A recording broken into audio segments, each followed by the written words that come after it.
முருகா! வணக்கம் மக்களே! இப்போ நாம வந்திருக்கிற இடம் மத்தூர் பக்கத்துல இருக்க மாதம்பதி முருகன் கோவில்.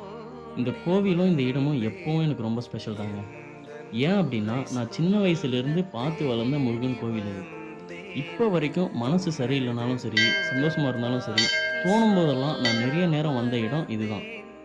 ஆத்தங்கரையில இருக்கிற இந்த முருகன் கோவிலும், இந்த ஆறும், அந்த தண்ணீல கால விட்டு மீன கடைக்கு விட்டு பார்க்குறதும், இந்த தென்னந்தோப்போட அமைதியான சூழலும் நமக்கு அப்படி ஒரு நிம்மதிய தரும்.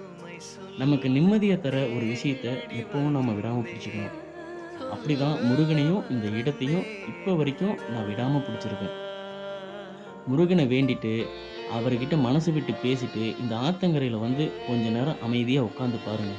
நீங்க கோவத்தோட வந்திருந்தாலும், இங்கிருந்து நீங்க கிளம்பும்போது, உங்க மைண்ட் அவ்ளோ ரிலாக்ஸா இருக்கும்.